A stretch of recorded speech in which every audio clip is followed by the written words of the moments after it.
Well, hello, Covenant Keepers. It's Brent and Lucy here at the podcast, and we're so grateful you decided to stop back in and check in with us. Babe, how you doing over there? I'm great. How are you doing over there? Look at that beautiful smile. I love it. Guys, man, it's been a couple weeks. Last week, a few weeks, we've had a couple special guests on the podcast.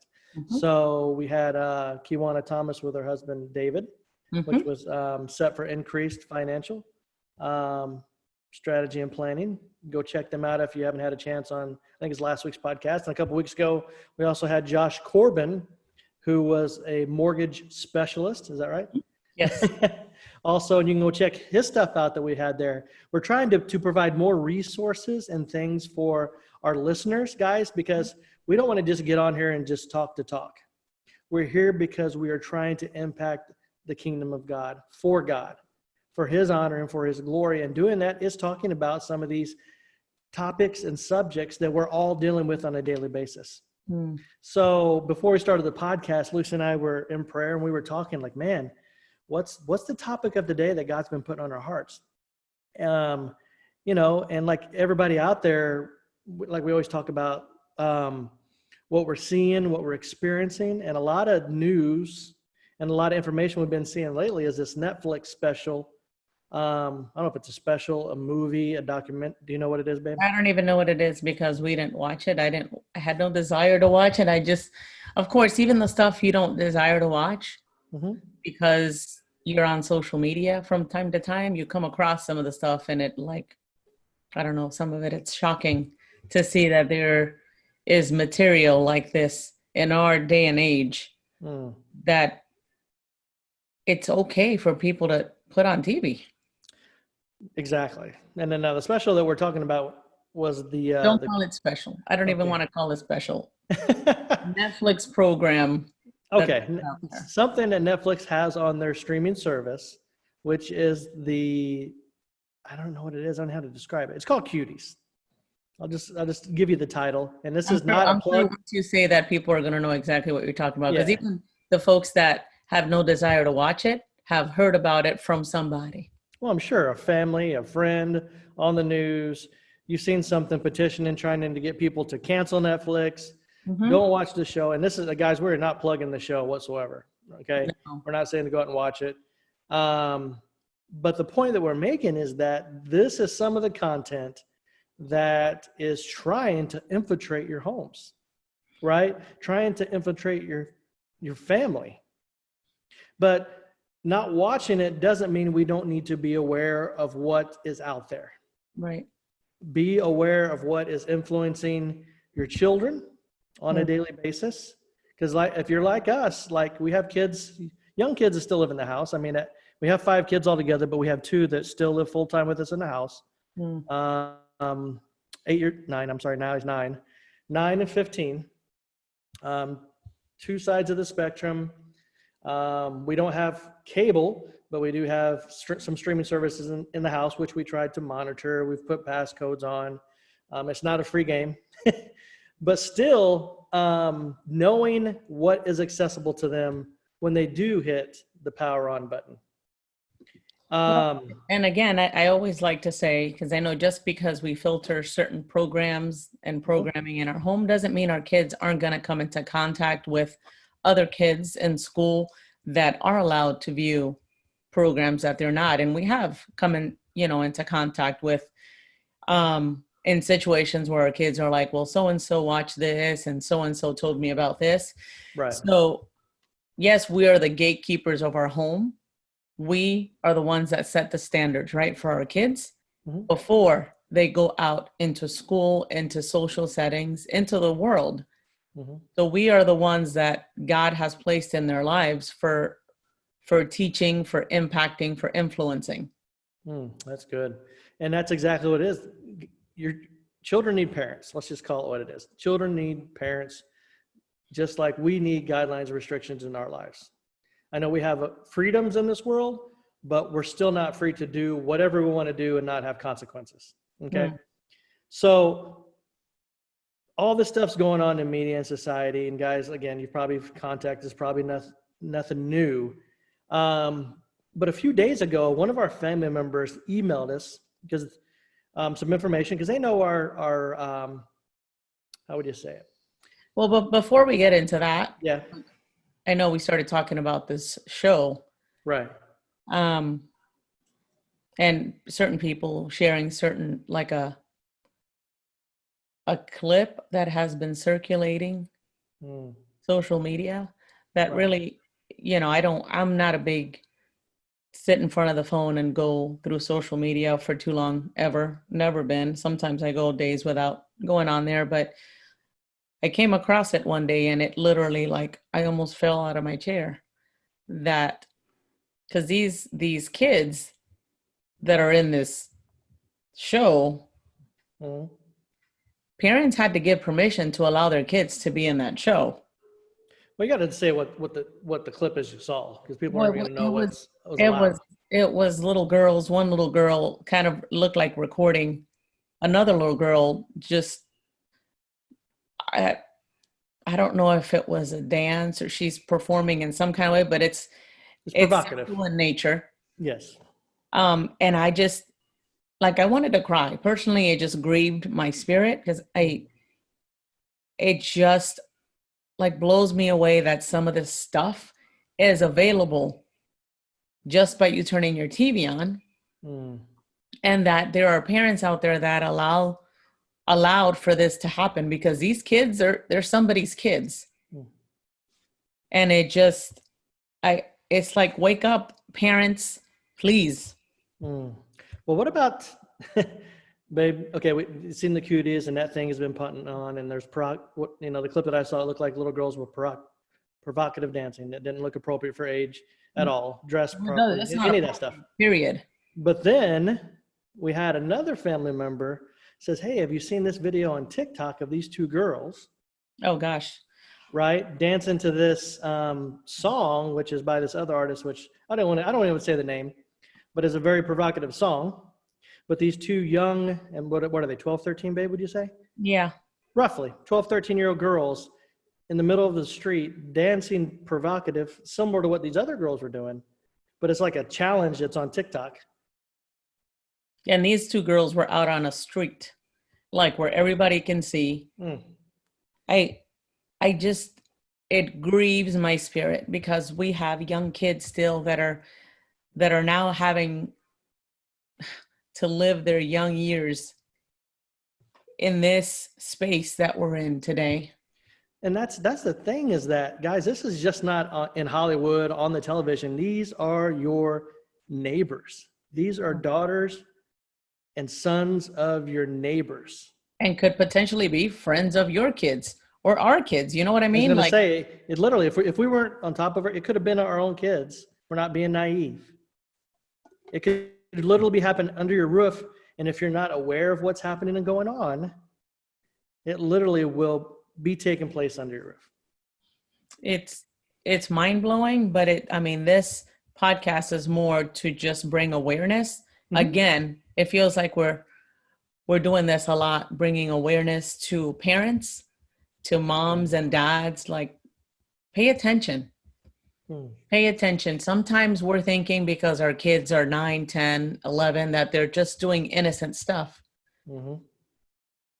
Do you know every child that comes into contact with your child in school? Exactly. And again, I want to say this from a Christian perspective, and to all my Christian family and friends, just because we're Christians doesn't exempt us from these things that are happening. Right. Don't be too full of ourselves thinking, oh, we're doing the greatest job ever and nothing bad is ever going to happen. Because I tell you, it can happen right underneath your nose. Mm-hmm. Very quickly. If you're not careful, and if you don't have an open door to your kids. And that's kind of where I was headed with this. Is sometimes we think, oh, not our kids, right? Our kids, they're too young, they haven't really been exposed to this, but you don't know who your kids are exposed to in school. Like, just because they're in 3rd, 4th, 5th grade doesn't mean that the kid sitting next to them is being protected or taught in the way you're teaching your own. Right. So be very aware, and this is more to have conversations with your kids.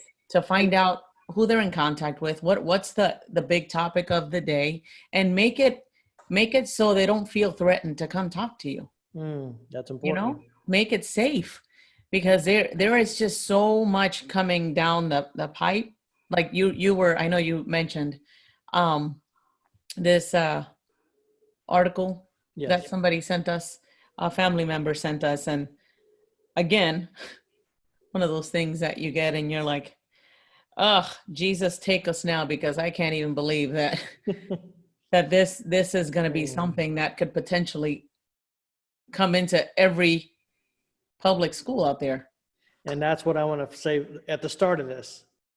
Ignoring it and hoping it's going to go away, it's not going to happen.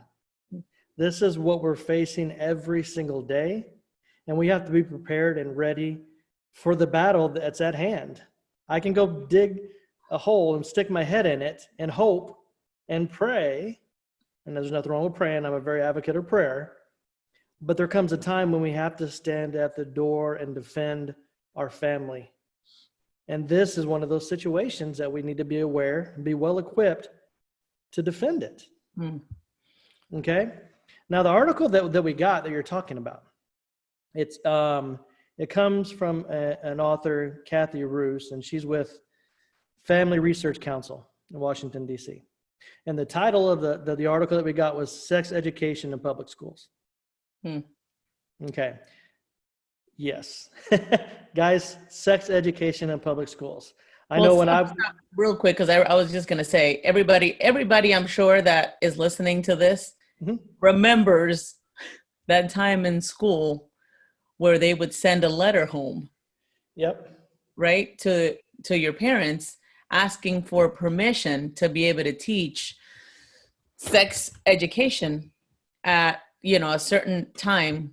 I don't even remember what grade it was, but they would ask for permission from parents for their kids to sit in class when they were being taught, about sex education.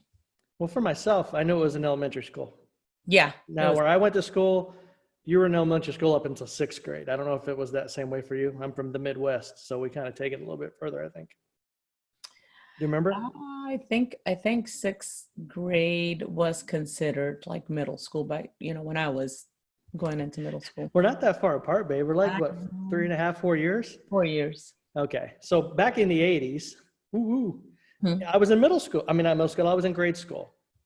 And I remember bringing the letter home to my parents that says, hey, next week we're going to have health or sex education. And your parents had to sign off on you're okay to attend the class and check the box no if they didn't want you part of the class. Do you remember the topics that you discussed in sex ed? Do you remember anything? I remember certain elements because I remember it more in, was it 6th, 7th, like 7th, 8th grade. Because this was something that, they started sometimes in grade school and then it would go on from there. Like that was almost like the introduction to sexual education, right? And then, but I still remember even being in middle school they would ask permission by sending a letter home. Well, I remember in elementary school. I don't remember in middle school. I'm sure it happened. I'm sure in health class we had more discussions. And there was always a sense of excitement when you're a young kid because you're learning about something which is a little bit, okay, this is a little dangerous. This is kind of exciting, and I guess as a boy, maybe you felt that way. You never felt that? Maybe it's just me. I don't know. It was one of those like, oh. Was it scary? It was a little bit like, for me, it was like, okay, this is going to be some information that maybe I've never gotten before. So did they separate you guys? Do you remember if they separated you? I don't remember. Okay. I remember being separated. Separating you guys, you mean like boys from the girls? Boys from the girls. We didn't have the same instruction at the same time in the same classroom. And I really remember, like, as far as the introduction, like as far as not middle school and grade school, it was literally learning about the male anatomy and learning about yourself. It had nothing to do with females at all. But it was still like the first time that there was actually words put to, or understanding put to kind of these thoughts that we'd already had. For me, I don't know if it was the same way for you or not. So, Well, it was one of those things like I'm about to be educated on something that I know my parents at the time did not educate us on. And I know many parents probably felt the same way, like, oh, I don't want to have to talk about this with my kids. Oh, great. There's going to be an expert in school that's more than willing to talk about this with our kids. So let's go ahead and kind of sign off on the permission slip.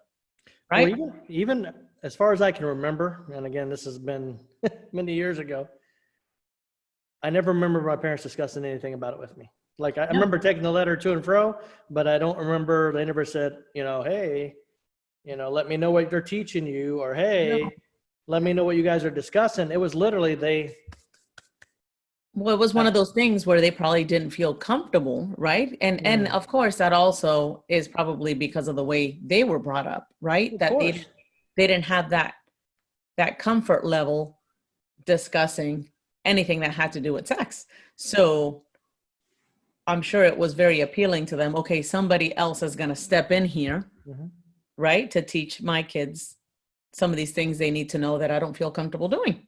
Right.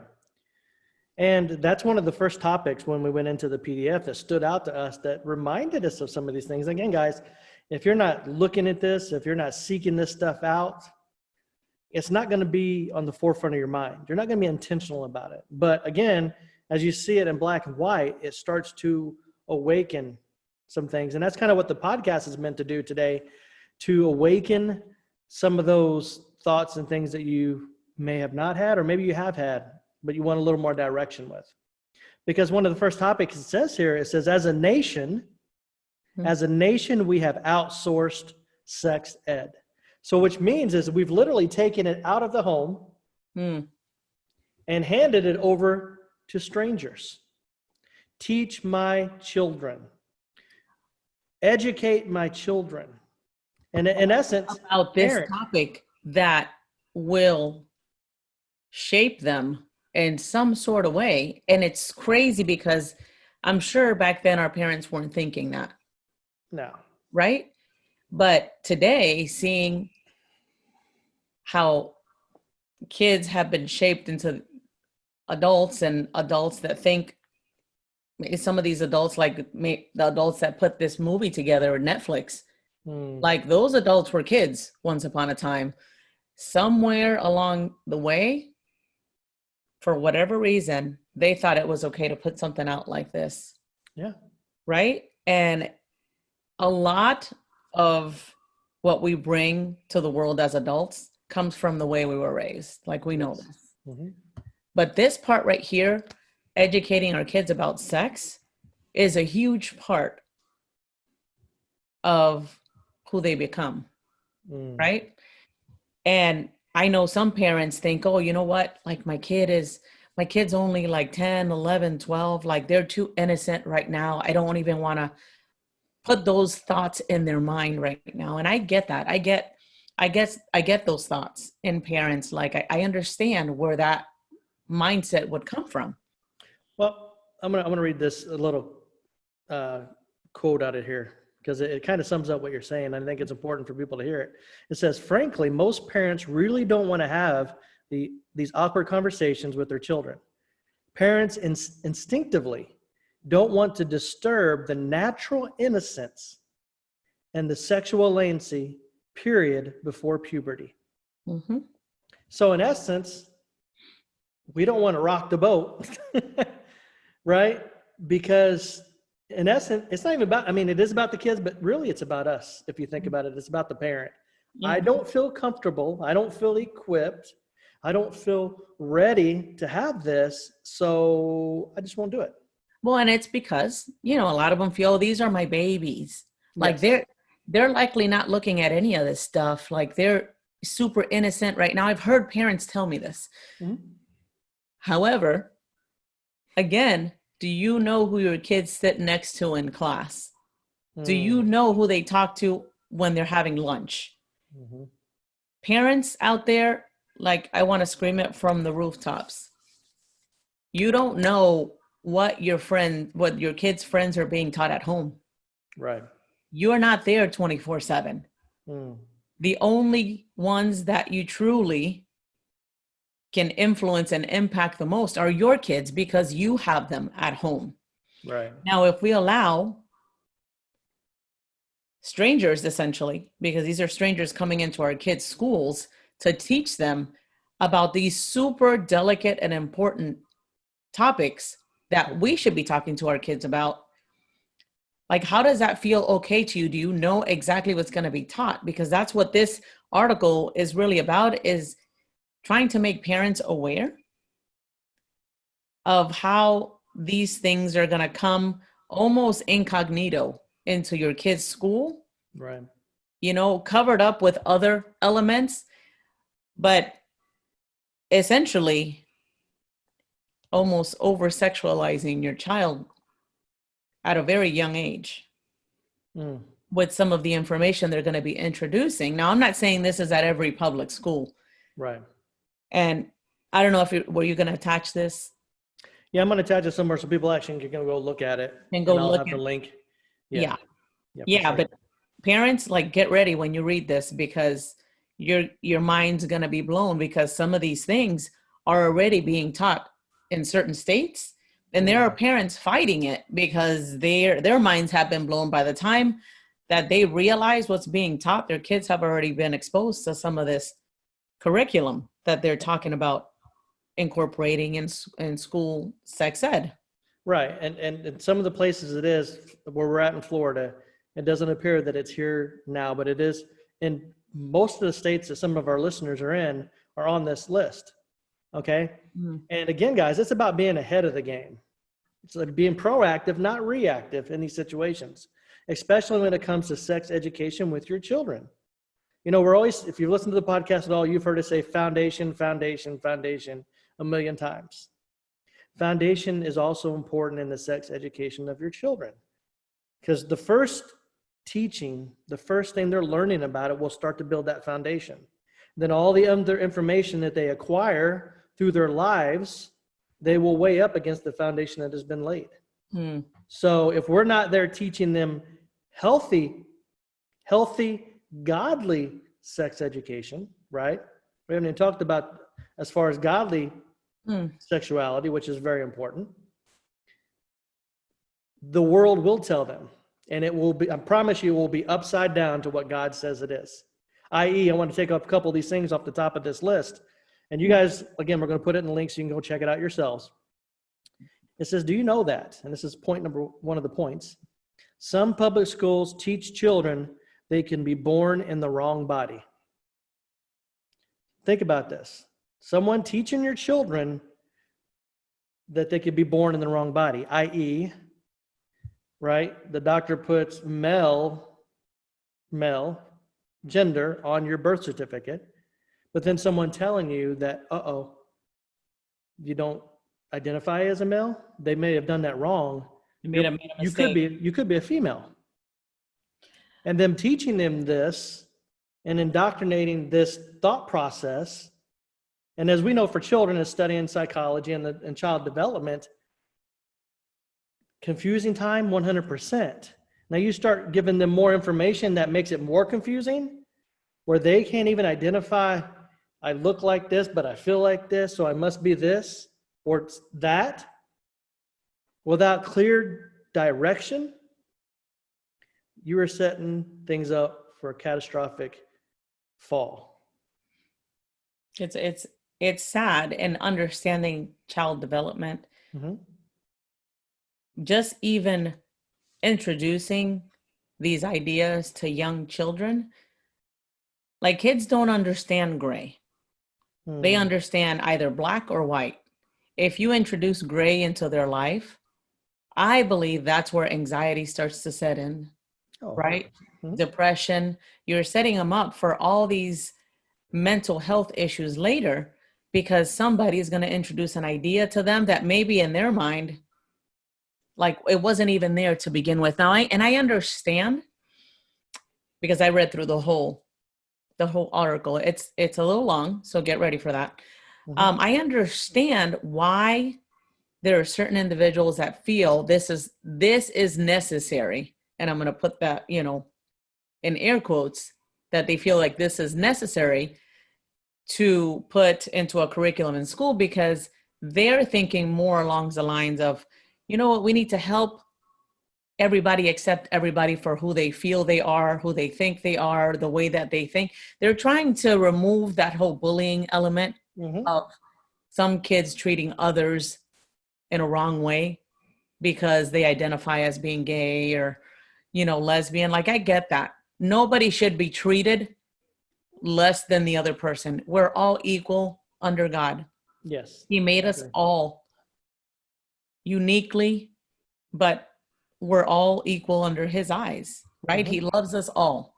Yes. So I'm not here to tell anybody you need to go dislike this person because of the way they feel or who they identify to be as. That's not what this is about. I feel that this article, maybe the people that are putting it out there, these curriculums, they're doing it in the name of being kind. Like, we need to teach everybody to be kind to each other just because somebody, identifies as, today I'm a boy, but I feel like I'm a girl. Like, you don't treat people mean. I believe that's the intention of some of this curriculum. But I'm not saying that they're not coming from a place of good intention, but what not realizing the effects that it's having is on the flip side, right? Right. Because we can teach our kids to be kind, because that's what we teach. Like, I don't care who this person is, because I know for sure our kids are coming into contact with kids that say they're gay or feels, and we want them to love everybody. Yes. Yes. We want them to love everybody. That's what we're teaching at home. But also, at the same time, we want to educate parents. This is what's coming down the pipe. Like, for us believers and Christians, and knowing the spiritual battle that we're in, the enemy's coming after your kids. And go ahead, I'm sorry. No, at a younger and younger age. Like, the enemy is targeting our kids, and he's using the school system, knowing that kids are going to school and that this is the easiest way, because a lot of parents are like, I don't want to talk about this. Okay, teachers are going to do it. Okay, cool. Where do I sign? You ever ask yourself why he's targeting the small children? You ever ask yourself? Well, they're the ones that trust the easiest. Yes. I mean, obviously, yes, they trust. But you know what? He knows if he can break down the family, he can break down communities, he can break down nations. Because our whole nation, underneath all of it, is built upon family structures. Like we talked about before, the people that are in Congress, they were someone's sons and daughters at one time. They were taught something as they went up into this. And now we're seeing the effects, right? And all the flip-floppy, and I like this person, I don't like that person, I'm pro this, I'm not pro that. But never really having a strong foundation in the family to have the beliefs, the true direction for them to say, you know what? This is what I believe. This is why I believe it. Here, I'm going to tell you why. I.e., right? Because as I read this first topic, that children could be born in the wrong body. Well, what's that say about God? If God created every human being, right? Does God make mistakes? So if God made you a woman, but you feel like a guy, did God make a mistake? I don't believe God makes mistakes. I believe God is perfect in all things, at all times. Right? Does that give the freedom to just to decide whatever?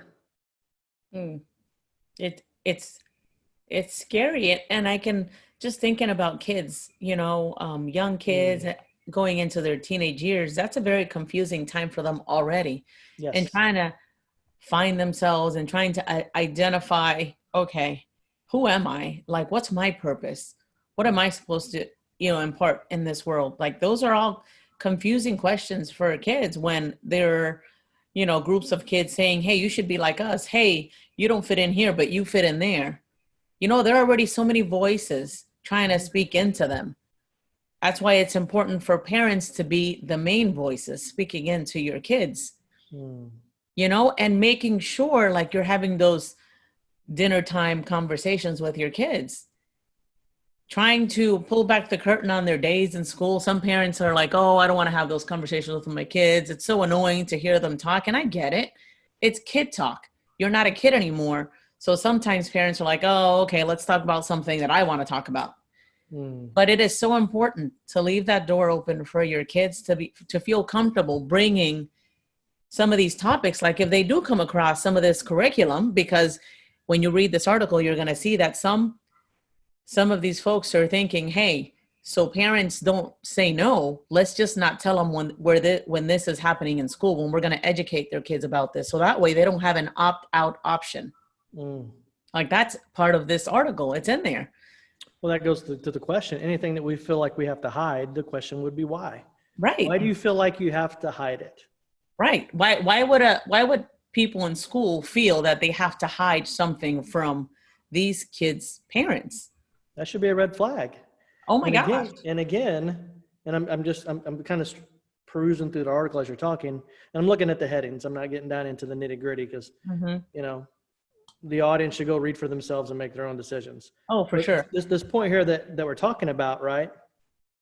It says, in many school systems, sex education has become a vehicle for an agenda-driven curriculum that sexualizes children. Did you grab that? Like you said, a lot of people think they got good ideas and it's for the betterment of everyone, but there could be some underlying agendas that are playing the driving force beneath it. Well, and some of the things that I read, since I did go through the whole article, was them, this curriculum and the way they're teaching it is almost it's basically putting in kids' minds that it is okay to experiment with different partners, which blew my mind because like back in the day, it was more like sex ed was more tailored around abstinence, right? And waiting to be married to have sex. Mm. So this type of curriculum is more desensitizing them to, the stigma of like keeping sex, like saving it for marriage, because that's what people. Let's just call it what it is. It's getting away from God's original design. Original design, yes, that's exactly for marriage and family. And again, it's very subtle, just like this serpent in the garden. It's very subtle how slowly they start making us as parents, us as individuals begin to think, well, does it really make sense that our kids are only going to have one sexual partner? Does it really make sense that they should wait without, experimenting to find that they have that perfect fit? Like there's people that think this process. For sure. I meet many people who say, I would never marry a person until I know that we're going to be compatible. And when I say to know to be compatible, I'm not talking about they spent 2 years together and they've had great conversations.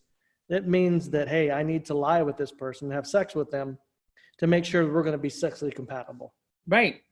And the danger of this curriculum is that they're not really putting emphasis on the risks that these kids are going to be taking by having multiple sex partners at a young age. So, yeah, and just some of the topics that this curriculum is talking about that they're going to be introducing to young minds, like really blew my mind. Like pretty much like talking to kids about, hey, it's okay to try out, oral sex, anal sex, like introducing that. Can you imagine as a parent thinking about a strange person coming into your kid's school and talking to them about these topics that maybe in your mind, you're like, oh, I would never talk to my kids about that. Well, it blew my mind. I'm sorry. As I'm going through here, and these headings alone are grabbing me. Because this is something I just seen at our doctor's office the other day. In quotations, sex assigned at birth. Oh, yeah. I seen this at our doctor's office, and it says, basically the sign said, please let us know what your sex assigned at birth is so we can address you to where you'd feel comfortable. in this article here, on the header, it says, sex assigned at birth is the transgender activist language used to support the idea that a person's sex can change. It gives that open, again, it's a subtle, how we're using the wording, right, to, again, move away as God had originally designed it. Because God, when he created mankind, it was men and women, one man, one woman, two genders. So if we, again, as believers and as parents, if we start to adopt some of these lingos or definitions, even not even knowing that we're doing it, we can begin to muddy the water, not really know what we're having the effects on our families, right? Because so as parents, are you still teaching your children it's one man and one woman? Marriage is between a man and a woman, as God designed it in the Bible. It's not what I've decided. It's not what your mothers decide. It's who the creator of the universe has decided, right? That's what marriage is. That's the two genders that God has created that. Anything outside of that is what man has designed. Anything outside of that is what man has come up with. We have to have a line in the sand somewhere. And I know people kind of veer off because nobody wants to hurt anybody's feelings. I don't want to hurt anybody's feelings. Let me just say that. I don't want to hurt anybody's feelings. But if there's no clear line, it literally will be whatever line. And it's kind of how I feel this or you feel that. And literally, that's division. If you think about that, that's a clear division on basically it is what it is. I don't know. It's pretty concerning, pretty eyebrow raising as you go through the article, the things that are being taught in some schools, and then we wonder the increase in mental health issues amongst young people. Anxiety. I mean, we're seeing a huge increase in anxiety and depression. Anxiety and depression and self-mutilation. Oh my gosh. Yeah. Parents, I implore you to go and read the article just so you can be informed and come up with your own, your own opinions, conclusions, whatever. This is not information we put out. This is somebody who's well-educated, right? Who's done studies, has, I guess, the broader perspective on things. We simply are husband and wife, two parents with kids that receive the information. And as a mom, I'm concerned for other moms out there that aren't talking to their daughters about this stuff, for dads who are out there that are kind of more about getting their job done and providing financially than providing emotionally for their family, and talking to their young sons about how to respect women, how to treat women, how to wait, right? How to get to know somebody, how to wait to be married, to engage in sex with their girlfriend. I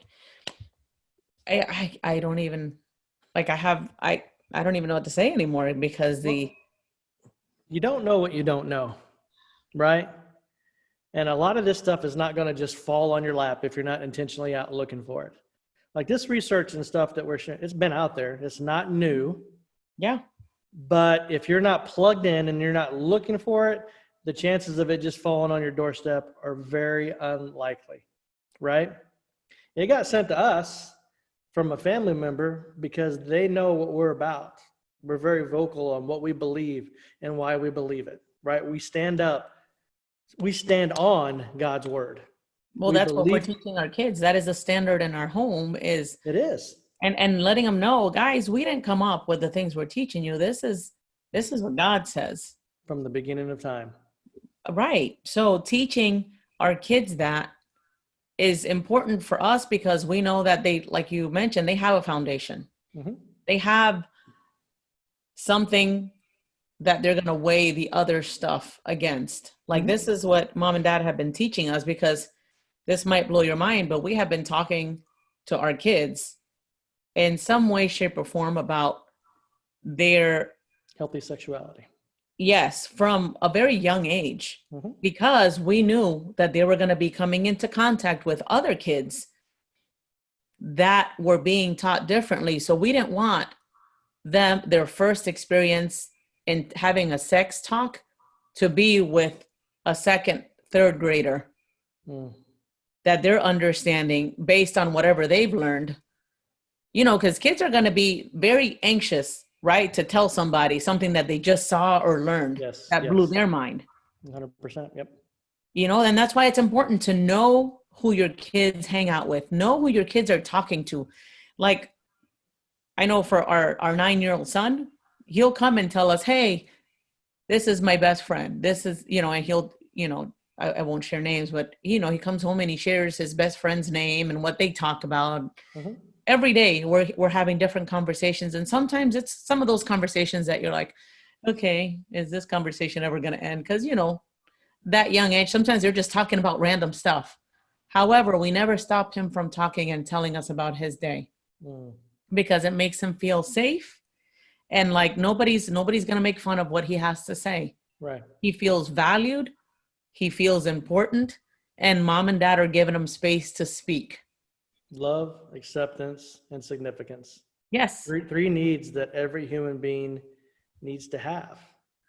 And that's important that you brought that up, because parents, if your kids aren't feeling significant, accepted, and loved at home, they're going to seek that out somewhere. Oh, 100%. They're going to seek that out somewhere. Even, I'm going to step on this one.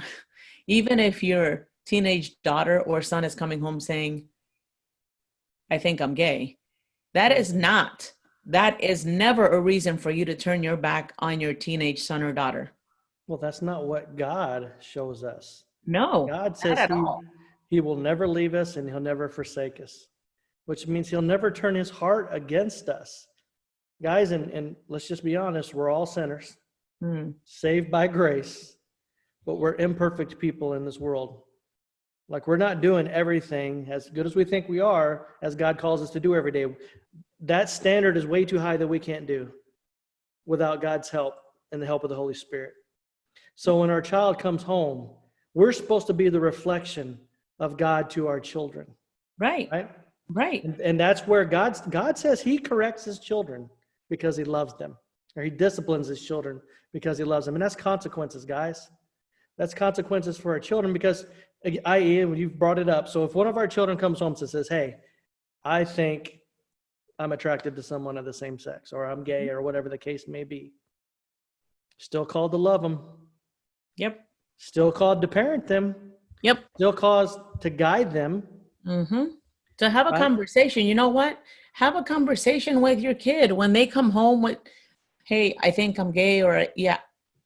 I've seen a lot of those, because everybody knows we're in counseling. So we get to come alongside people, right? And I hear that from parents. That should not be the cause of you to turn your back and shun your child. Like, you need to lean into your kid and make sure they know that you love them and that you're open to have conversations to see why they're feeling the way they're feeling. Well, see, that's why it's so important to look as God as our example and not man. Man will give you a distorted view of what God's perfect plan is. When we sin and we go to God, does God say, nope, sorry, door's closed, can't come in? Or does he welcome us, right? He does call us to repent, confess our sins, and then go and sin no more, right? As parents, we are called to be the reflection of Christ in that situation. So if our kids are coming home and they're confused, or they think whatever they think, ask on ourselves, does this align with God's word? How would God answer to this question? How would God respond to his children as we should respond to our children? Well, in the Bible, what does it say Jesus did? Jesus didn't go hang out with the religious folks. Matter of fact, he was always against the religious folks. He hung out with the biggest sinners, as they were categorized back in their time. Right. You know, thieves, prostitutes, like the works. That's where Jesus was. Right. And he was loving them. He was loving them. And within that love, transformation started to happen in people's hearts. So you know what? You're called to love. No matter what, you're called to love. Mm. And then you ask for God's help in any situation that you feel ill-equipped to deal with. Right. Because that's what a lot of people do. Oh, I don't know how to talk about this. I'm going to run from this. Mm. You know, in that situation where your kid is coming home saying, hey, I'm gay. If you're like, oh, I don't even know, and you reject them, what do you think is going to happen to that child? Oh, yeah. It opens up a whole door to another path that is going to seem way worse than them coming to tell you that they're gay. Yeah. So, Like, and I'm only bringing this up because it's something that I recently heard from our daughter. Like, I have a friend that says that she's gay and her mom's rejecting her. It broke my heart. It's sad, but it is something that we're dealing with. And again, guys, you know, when God shows us things in the Bible that he warns us against, it's not because he wants to keep us away from things that are enjoyable or pleasurable or those types of things. He's trying to protect us because he can see past the decisions that we're making. He knows what's good for us and not good for us. We may not even know it. Things that feel good to us many times can cause us hurt and pain if we just follow through with it. But we have to seek his truth and believe and hold on to his word and trust him in those times. Bringing it back to the article. Guys, our heart is to share information with you to help you better be equipped for these challenges that are coming down the pipe. It may not be today, it may not be tomorrow, but one day they will. Be ahead of the ball. Don't be behind the ball. Don't wait until that moment when someone comes and says, I dropped a whammy, and you have no response. Well, or hey, back away from you're backing away from the sex talk and you're waiting for your kids to come ask you. Well, at that point, they've already been informed. Somebody else has filled their sponge. So you're not going to have space to fill it. Okay, let's just give some numbers so people can relate to this. Guys, if your kids are, I'm going to say 6, 7 years old, they've already been introduced to some things. The key point there is to know what they've been introduced to. That's why it's so important to have a sit down and have an inventory with them to find out what they know. Right? And do it in a respectful way, do it in an age appropriate way. Correct. But you have to get a gauge on where they're at. Again, because you may have done a great job being the gatekeeper of your home, but maybe they went over to a cousin's house. Maybe they went over to a friend's house. Maybe they've watched Netflix. Maybe they watch Netflix at a friend's house. I mean, I don't know. It could be at any point, but you need to know and have a gauge on what they're being informed with so you know how to respond to that. It is happening. It is happening. Don't bury your head in the sand. Don't be naive. Be prepared. Be proactive. Be intentional today. Like you said, don't wait. Now is the time to get out there and find the resources. Guys, there's even resources you can find online if your child does come and say that they're confused, gender confused, or they identify as whatever, or they're gay, or whatever it is. There's good science-based, godly information out there that can help you with that conversation, right? There's resources out there. There's people that you can contact. You don't have to do it alone, right? If you feel ill-equipped. There's people that will come walk alongside you to help you in those areas.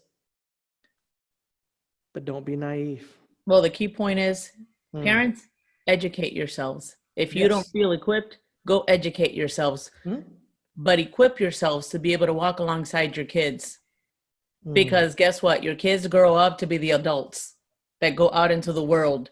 Some of them to go into Congress, right? Like, what do you want to see? What do you want to see in Congress in the future? Because we might be raising those right now in our homes. So don't be naive thinking, oh, my kid's just going to be this or that. You teach them the change that you want to see. That's good. Teach them the change that you want to see. And prayerfully, we're teaching them based on God's word because he is the creator. He created all of us. when you like buy some new fresh gadget that you have no idea what the heck is going on with it, guess what you use? The instruction manual. God gave us one of those for life. So we don't have to be confused as to what the world is defining as good today and bad tomorrow, or vice versa. We have a standard for life. Yeah, standard never changes. It's the same yesterday, today, and tomorrow. Yes. So guys, again, this is a resource we want to share with you. We're going to put it in the links, like wherever you're listening to, it should be in the link there to find it. Also, you can find it on different social media platforms we put the information out on. Again, read it for yourself, make your own decision, because there's information in there you need to know. And then you make the decision how you're going to respond Right. to those situations. Burying your head in the sand is not the way to respond. Being intentional, being aware, and being proactive is the way to respond. Guys, we thank you so much for being here with us on the podcast. We thank you for being a part of the audience. Guys, this whole thing is only happening because we have a heart for you. We have a heart for God's kingdom, and we want to do our part to reach the people with God's truth, to help align them with God's word and direct them back towards Him. If you'd like to help us out with the podcast or help us out with the ministry, you can go to our website. It's covenantkeeper4life.com.